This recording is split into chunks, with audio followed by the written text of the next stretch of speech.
Eric Plinske is, our friend from the Guam Regional Medical City, handling... Eric Plinske is, our friend from the Guam Regional Medical City, handling... is it corporate affairs, government affairs? I hate to give you the wrong title there, Eric. Oh, hi, Phil. Thanks for having me on. I'm in charge of corporate affairs, whatever you might want to define that as. I think what it is you handle some interfacing with some pretty big picture people here, especially when we're talking about corporate affairs, how the hospital interfaces with insurance companies. We were able to talk about that maybe a month, maybe a little bit more than a month back. But I did want to. We got the word from Kevin Kerrigan that GRMC is ready to sound off on the news of the upcoming GovGuam insurance contract for employees and retirees. A couple ways that we could, react to this news depending on who you are and what your priorities are. And I think, particularly with that news item that is about a few months old, GRMC is probably happy to hear that there's a multi-carrier insurance contract for government employees, retirees, and their dependents. Well, that is correct, Phil. We are happy to hear that. I mean, we ultimately would have been even happier if the government would have agreed that in order to bid, you should have to put our hospital in your network to qualify to bid. But that didn't work out so well. We did meet with the legislature on that, and they didn't evidently agree with that. But we are very appreciative of Governor Calvo, Lieutenant Governor Tenorio, and their Director of Communications, Oya, for pointing this out. And I think today's Guam Daily Post in a letter that, explaining that, hey, if you're getting a little bit of savings on a premium, but you're cutting out major providers such as Guam Regional Medical City, it looks like the SDA Clinic, you have to factor that in because any savings that the health plan will get, or maybe the government by not having to pay, is going to go to the patient's lap, and that's ultimately the problem is that, if you are choosing a health plan that doesn't have Guam Regional Medical City in your network,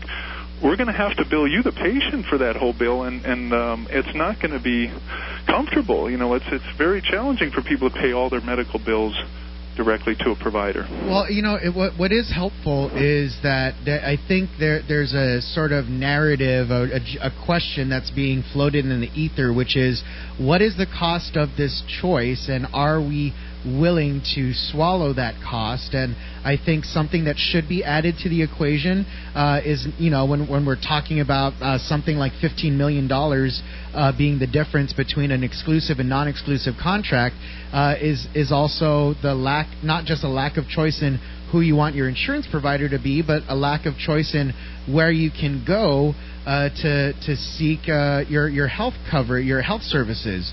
And certainly, not to go too much in a disparaging fashion to Take Care Insurance, but certainly I could understand a scenario where, I don't know, maybe I get into an accident in Gigo. I, of course, go to GRMC because it's the closest closest emergency room provider to me, and that maybe from there, if I was under an exclusive GovGuam contract with Take Care, maybe things can be a little hairy as far as billing goes. You did point that out, and I think that is a cost to consider with why maybe Adelup decided non-exclusive contract, even though it's $15 million cheaper, isn't necessarily the best way to go. Oh, that's an excellent example, Phil, what you just gave, because in that scenario, if you got in an accident and you came to GRMC by ambulance, or your family member drives you here because we're closer, basically we're going to bill you for that whole bill. And why does this happen? I mean, let me read you page 8 of the Take Care, member manual. And this would be for any health plan, regardless of, whether it's Take Care or someone else. If they put GRMC out of network, their same out-of-network benefit is going to read the same. It says, here's the Take Care manual to you, the member. You will be required to pay for services at non-participating providers rendered at the time of your visit and seek reimbursement from Take Care. So there it is, right out of their own manual, that you would have to pay the whole bill, and you won't qualify to get reimbursed until you've paid and proven that you paid the bill. The question is, will you have the money to pay the bill in the first place, even though you've paid premium for your health plan? So that's the predicament. So even arguably, let's say Take Care says, okay, we'll cover the ambulance ride over, we'll cover the emergency room visit to a certain degree, and then based on past a certain point, now it's at 100%. Before we even get that, again, you're talking about that'll be a reimbursement. I would still have to pay for the ambulance ride and the initial emergency room service out of pocket before I can pursue the reimbursement. Right. We don't have a relationship, with plans that don't put us in network. So we aren't going to be dealing with them. We deal directly with the patient. When the bill will go to the patient, it's up to the patient then to communicate with their own health plan, and it's cumbersome for them because then they have to they get their bill, then they have to come over to get their medical records and then take all that over to their health plan and see what, if anything, the health plan will pay, but generally is based on the patient paying it first, up front, and submitting their receipts as well as medical records and any other documents that the health plan may require. And then of course the patient's going back and forth between the provider and the health plan, a lot of extra work. These are things we just think are so unfair to the patient who is ultimately a victim here. So that is the key thing, that when you're choosing a health plan that does not put GRMC in your network, then what we will do is bill you directly, and that's right out of your own member handbook from your health plan, and then you'll be responsible for paying the bill. And if you had to be an inpatient, that's when the bills really get expensive. And realize that a lot of patients who come to the emergency room have to be admitted due to the severity of their condition.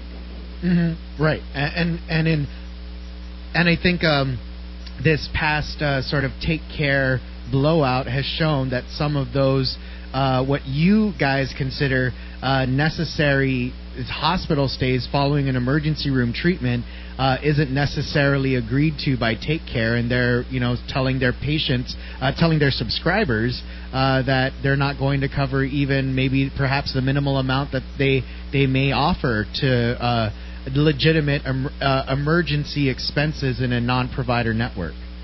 Right. The health plans basically reserve the right themselves to determine what they consider an emergency, and then they base reimbursement based on their own decisions internally, not what the patient thought was an emergency or even what the provider thought was an emergency. So, we're going to have a lot of decisions coming up in open enrollment. What would you like the GovGuam employees and retirees to know about the three health providers? Obviously, we've spoken about Take Care and what it would mean for them if they chose Take Care and interfacing with with GRMC in the year. But what about the other two providers? I know Calvo Select Care is one. Is Staywell the third? I can't recall. No, Staywell is not in the government of Guam so what's the business that I'm aware of. They did not submit a bid. So I think the three health plans that are in GovGuam are Staywell. I'm sorry, Netcare, Select Care, and Take Care. Oh, okay. So as far as Netcare and Select Care go, how do their plans, as adopted by this new insurance contract, how do they deal with hospital visits and other, services provided by GRMC? No matter what health plan you choose from Netcare or Select Care, your GRMC is in your network. So under all circumstances, with any plan you choose from Netcare or Select Care, you have our hospital in your network. Okay. Now there are, I'm a former Select Care subscriber. When I was at the government of Guam and I had the ability to choose, that's who I signed up with. We have a different provider here at the Sorensen Media Group, but when I was a Select Care provider, they did allow for the ability to consider off-island, like Philippine-based health providers for services not offered on Guam. I know that you guys added some new doctors to your roster, and I wonder if that would help some Netcare and Select Care subscribers not have to go off-island in the upcoming year. Absolutely. We're excited. We just signed on, and in fact, I just saw him today. He's joined our team, Dr. Joseph Wiederman. He's an interventional cardiologist.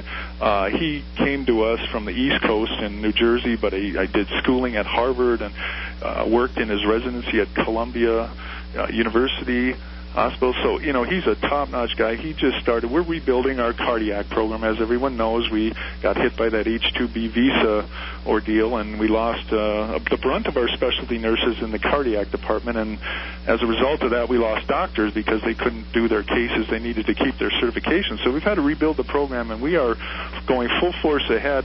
Actually, Dr. Wiederman just joined us, but we have a few more cardiologists coming in the next few months. So our goal is to, have a program so that people don't need to go off island for things such as stenting, balloons, angiograms, open heart surgeries.